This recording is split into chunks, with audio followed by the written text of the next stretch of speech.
How's it going, everybody? Just wanted to go over a couple of things that I'm doing today. I just recently bought a new motorcycle. I'm not a first-time rider. I actually got my first motorcycle about 20 years ago, but I have not been riding for the past probably 12 or 13 years.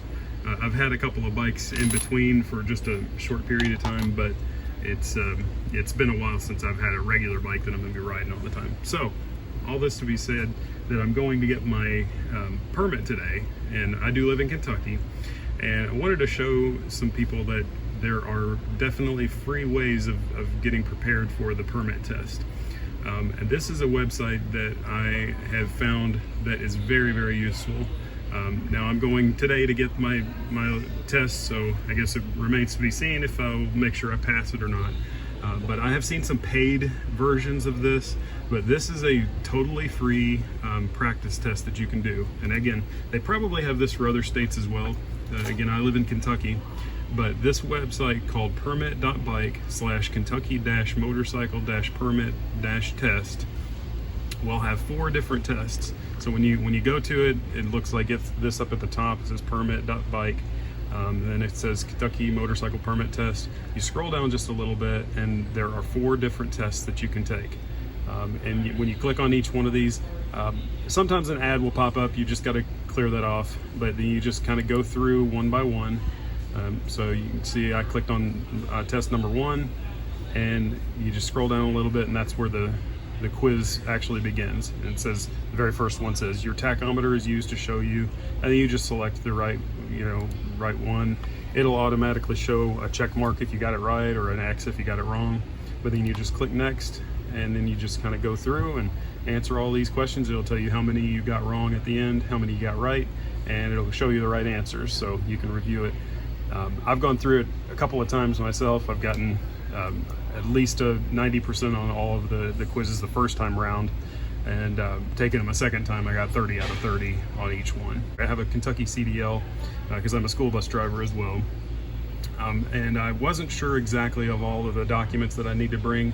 I think what I've found online says that I need my regular driver's license, my social security card, a piece of mail, which I'm taking my insurance paperwork for my motorcycle, and then also my birth certificate.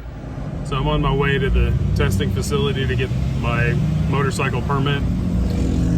I have already taken those practice tests several times, so I'm pretty confident now. Even though I rode years and years ago, until I really went through those practice tests, I was really nervous. I don't enjoy taking tests, so it was a little bit uncomfortable at first, but I feel pretty confident after going through those practice tests several times. So we'll see how things go.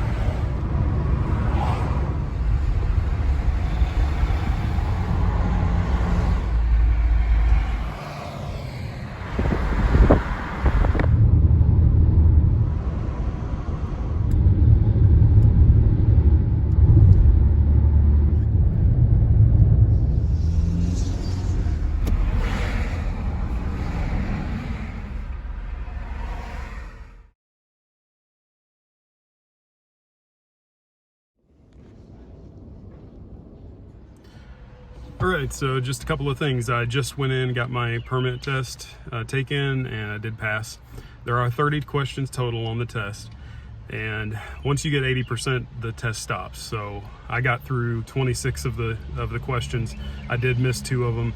The test that I took, the practice test, it did help to some degree, but there were several questions on the test that really didn't match up, exactly with all of the questions that were on that practice test.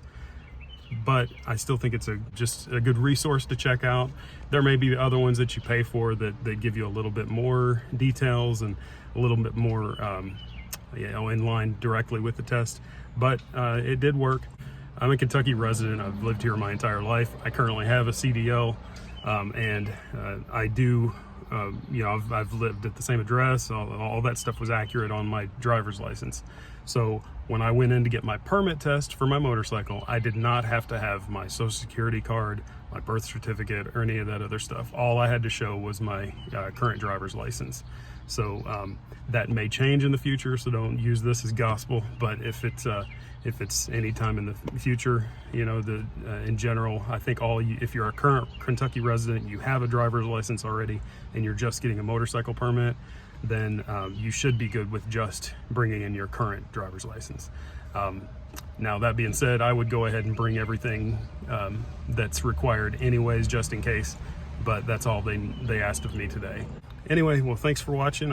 Again, I hope it helps out those that might be needing some of this information, and I hope you have a wonderful day.